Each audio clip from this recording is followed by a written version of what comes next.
When it comes to teaching grammar, the research is clear. Drill and kill is not what we're looking for. You don't want to march through a series of grammar lessons totally unrelated to your students' writing and reading. It won't help.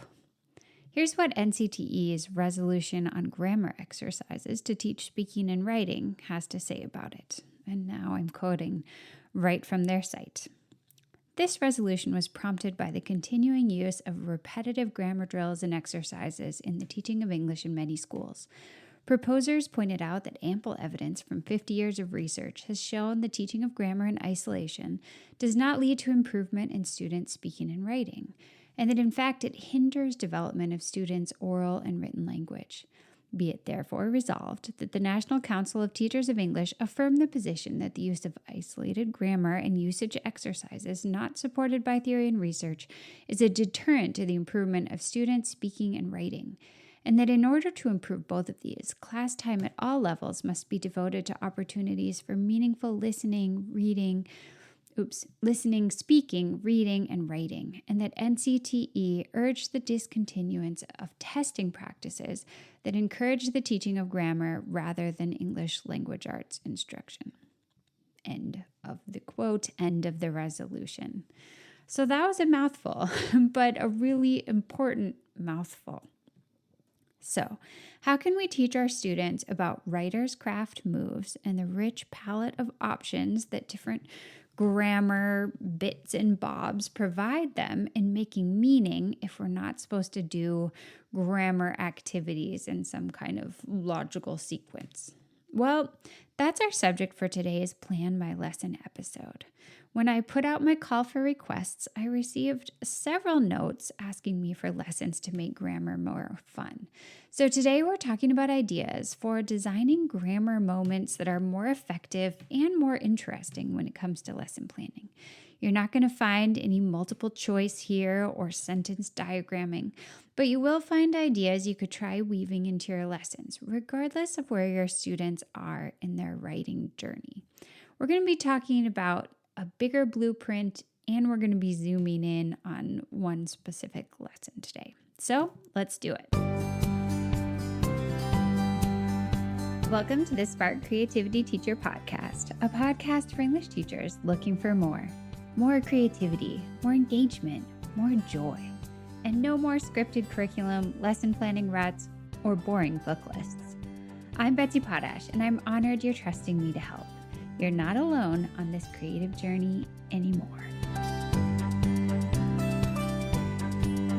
All right, first things first, you know the deal. I want you to cut down on questions during the lesson and build community with your simple start of class routine. Have your agenda up on the board, kick off the class with a 2-minute attendance question if you have time, and then you can launch into your lesson. So today, I want you to begin by exploring mentor texts. We are going to imagine for this lesson that you've noticed a lot of your student writers are using a very similar style of short declarative sentences. Sentences that maybe take on kind of a monotonous quality when connected into paragraphs. They're all feeling the same. It's sort of like this slow drumbeat that never ends, and you'd like to see them expand their options. So your goal today in this lesson is to help them learn about the writer's craft move of playing their sentences like music, making meaning with long notes and short ones, medium ones, and bursts of percussion. And this is why we're going to start with mentor texts. What better way to showcase all these different ways that sentences can make their mark in a story than by looking at how a bunch of different authors use them? Now, this is going to depend on your class, the age of your students. You could pull mentors from your current whole class read, from short stories that you've looked at, from recent book club texts, from your last couple of first chapter Fridays, from anything in your choice reading library, or just favorite authors that come to mind when you're thinking of the strategy that you're focusing on for the day's lesson. In this case, when I think about sentence length, Hemingway comes straight to mind for me because I think that his really simple spare lines can be so gorgeous, and I would want to share some examples of that. maybe I might pull up Faulkner's incredibly crazily long sentence from Absalom that's over 1,000 words. That could be a fun thing to show. Whichever books and mentor authors you choose, the idea is you're going to let students see all these different ways to write a sentence. Now, I was thinking about the order of this lesson, and I turned to an author named Deborah Dean, who's the author of What Works in Grammar Instruction. And she had written a little blog post for NCTE about sort of this very subject, how to intertwine your grammar with your writing instruction and not teach it in isolation. And she suggests showing your students their mentor examples and discussing what they notice about them before you even really name the craft move that you're trying to teach them, or the grammar construction that you want them to get the hang of. So in this case, you could show them some variety of sentences and you could see what they say, right? How is this Hemingway sentence different from this Faulkner sentence? How is this Suzanne Collins sentence different from this Jason Reynolds sentence? And just kind of get the conversation going. That could be through a quick slideshow. You could give students and partners a little handout with a bunch of different sentences on it and ask them to look at it and say, like, what do you notice about these sentences? The idea is you're activating their interest in this writer's craft move before you even say, like, today we're studying this and it's this and you can use it with this. Instead, you're like, hey, let's look at how all these authors are doing this thing and what do you think about it? Like, what do you notice? How could this work in your writing? Now, once you've gotten to where you're going and they're talking about the different sentence lengths in this case, it might be the moment for a little bit of direct instruction, right? This depends a little bit on your students. Moving into this next part of the lesson, maybe you have AP Lang students who really just need to see these mentors and be reminded of the concept of adjusting their sentence structure, and that's enough. They might be ready to start writing and working on making their writing stronger just by sort of having the reminder, right? They might have just been in a rut. Then you might have 7th graders who are like, okay, I have no idea how to make my sentences really long or make my sentences really short. And so depending on where your students are, at this point, you might want to do like a little mini lesson.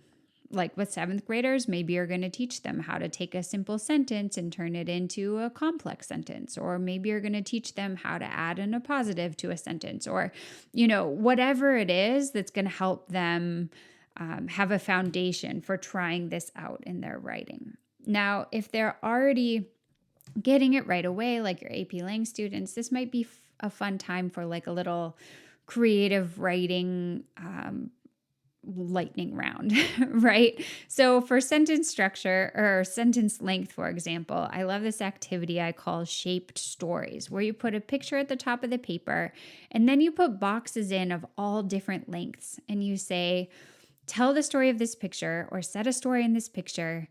And each sentence has to be exactly as long as the box that is available to you. So some of the boxes are really tiny, some of the boxes are really long and have tons of room.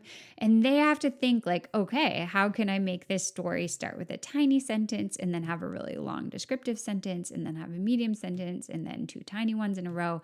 And it's just like this super fun, creative challenge that gets them thinking about sentence structure.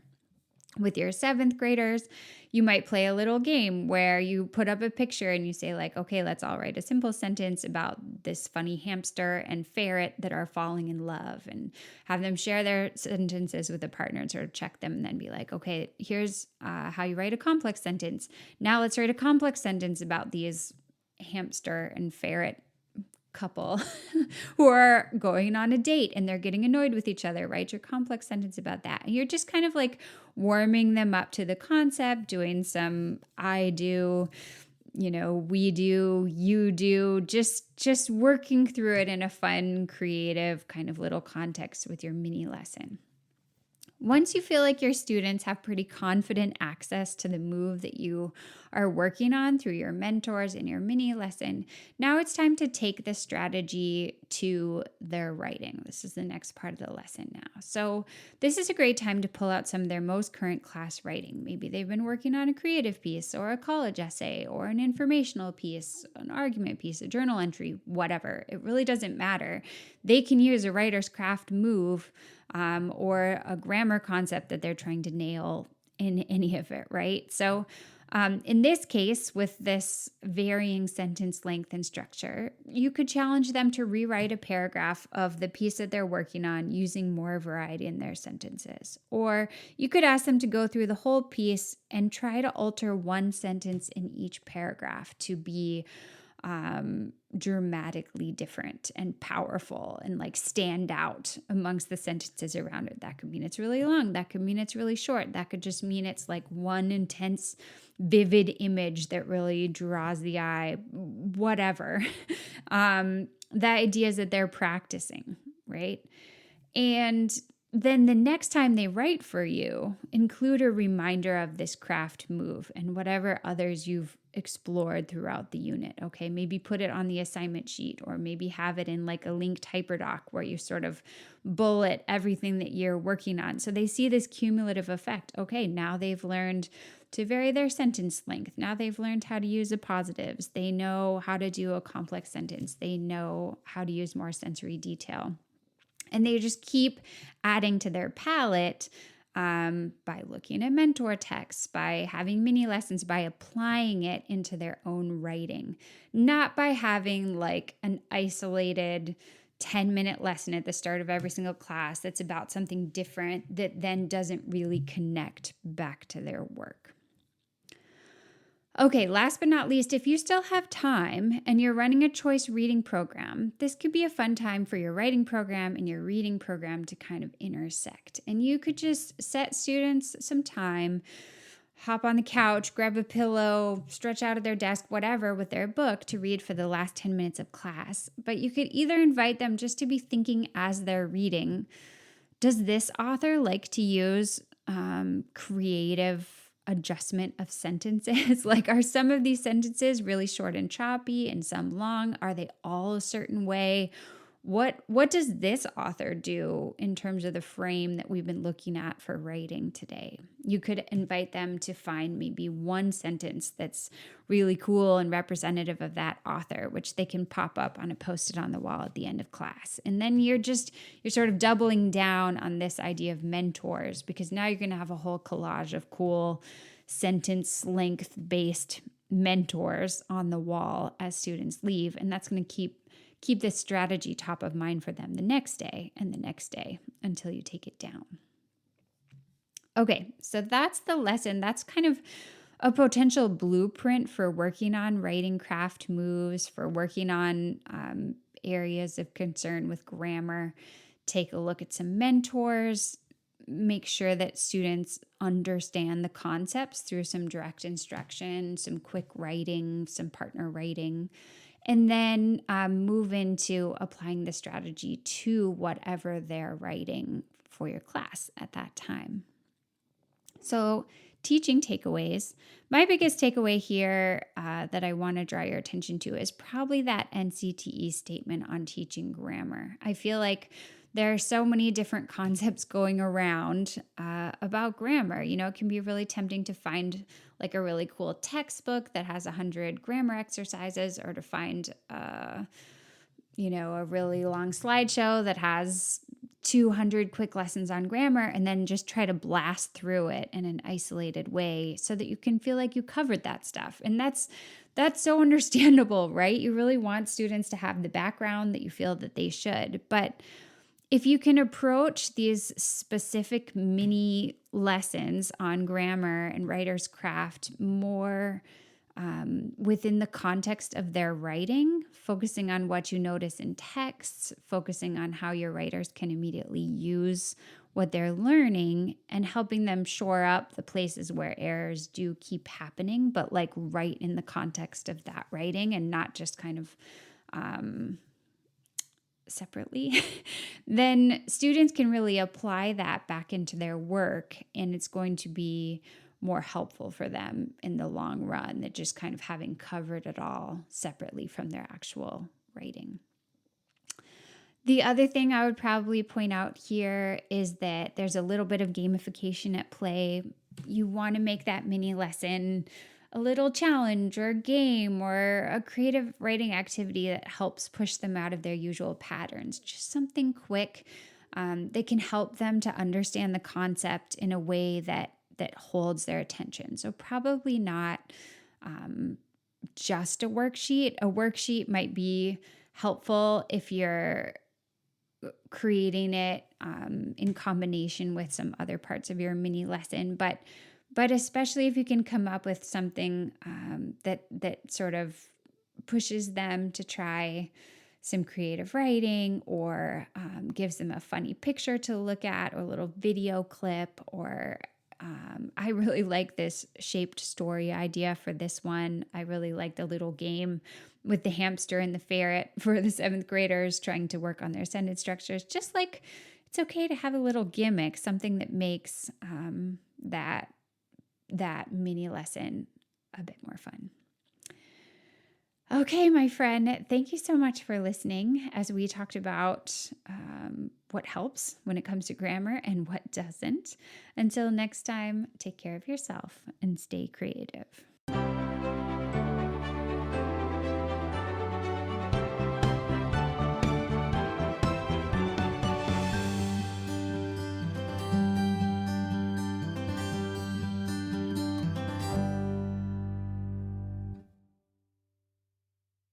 You know, there's help for when you need print and go creativity for your classroom. There's help when you feel like all you have time to do is dash off comprehension questions, and that's just not the way you want to teach. Did you know I have a curriculum membership for creative ELA teachers? It's like the assistant you've always wished for, the curriculum you need, ready to adapt to your specific classroom. This is my 5th year running the Lighthouse, and I've learned so much from the 2,000 plus teachers who have joined me there, and it just keeps getting better. If you're a secondary ELA teacher looking for more creativity in class without your work bag following you around like a shadow, and you want a creative community that gets what you go through every day, the Lighthouse is waiting for you. This is the program where you get immediate access to curriculum across more than 30 themes, like podcasting, one-pagers, argument, choice reading, book clubs, poetry, and short stories. This is the program where you get a sub-plan library you can lean on anytime you need a day, for any reason. This is the program where you'll find a creative community waiting to cheer your wins and share fresh ideas day after day.